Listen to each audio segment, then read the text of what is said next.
So hey guys, welcome back to my channel. तो आप लोग कैसे हो? आई होप आप लोग अच्छे होंगे। मैं भी बिल्कुल अच्छी हूँ। तो आज मैं फिर से एक न्यू रिएक्शन वीडियो लेके आई हूँ गाइस। मैं जिस सॉन्ग पे रिएक्शन करने वाली हूँ, सॉन्ग का नाम है उधार धनिया। ये सॉन्ग 2 वीक पहले निकली थी। मैं थोड़ा सा लेट हो गई हूँ गाइस, क्योंकि मैं थोड़ा सा मेरी तबीयत ठीक नहीं था, इस वजह से मैं रिएक्शन वीडियो नहीं बना पाई।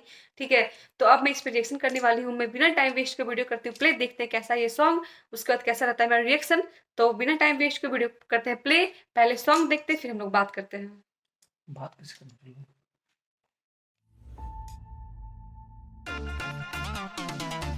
So guys start.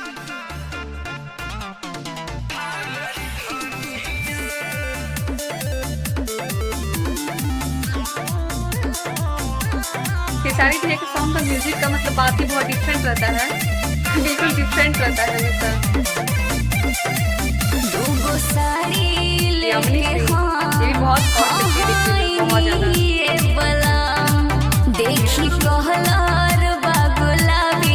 ज्यादा। ये बात है। अरे देखी ना, वो लड़की लोग का आदत है कमेंट करने का, बहुत खुश होती है। चाहे उधार पैसा से क्यों नहीं है। देखी कहलार बागुलाबी चमकता चमचम। आज खुश बड़ी राजा जी तोहार कनिया। तो जहवा देखता बाजाज बोलिया बोली तला गिला हमर जोर जाता येड़ी से कपार धनिया। हसड़िया काहे खातिर लइल हम उधार धनिया। रवा जारी नहीं हमरा से। सही बात है। उधार की गाड़ी। अब वो मुस्कुरा रही है। Music by VR Verma.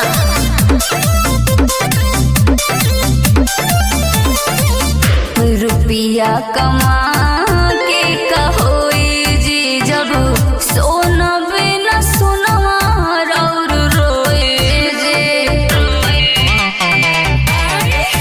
हम मानी लड़ी हरा एक बतिया नक कान वाला लाई देनी नथिया।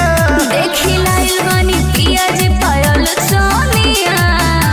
तो जहवा देखता सोना बोलिया बोलता हजार। तो हमर जोर जाता येड़ी से कपार धनिया। तो गहना कागे खातिर लइलू हम उधार धनिया।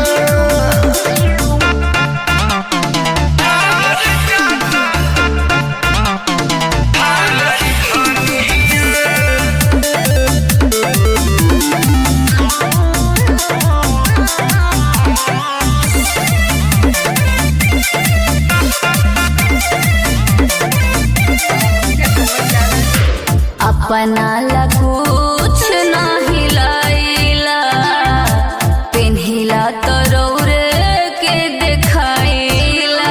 दूसरा खातिर थोड़ी ना करेंगे जी। पर कोई दले बाड़ू सरहद के लगे करा जमे तलब मरद के। लागे अखिलेश खेसारी मनो भइल बनिया। तो हसे कहीं बारंबार अपन रहन ला सुधार। हमर जोर जाता जेड़ी से कपार धनिया। तो सड़िया कागे खातिर लइलू हम उधार धनिया। अगला महीना फुआ के लड़का के ब्याह न बाजी।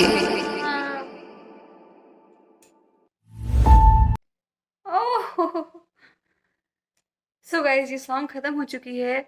ये सॉन्ग की स्टोरी बहुत अच्छी थी। इसमें खेसारी भैया गुस्सा कर रहे थे कि तुम उधार साड़ी क्यों लेके आई हो। ठीक है, मेरा पैसा चुकाते चुकाते मेरा एड़ी, पाँव का एड़ी घिस जाएगा। तो ये सॉन्ग की स्टोरी बहुत अच्छी थी गाइज। मुझे सॉन्ग बहुत अच्छा लगा। आपको मेरी रिएक्शन कैसी लगी प्लीज़ कमेंट कीजिएगा। अगर अच्छी लगी हो तो मेरे चैनल को सब्सक्राइब कर दीजिएगा, वीडियो को लाइक कर दीजिएगा, बेल आइकन को प्रेस कर दीजिएगा। मैं ऐसी ऐसी नई नई वीडियो आप लोग के लिए लाती रहूँगी गाइज। तो मिलती हूँ मैं नेक्स्ट वीडियो में। Bye bye, take care.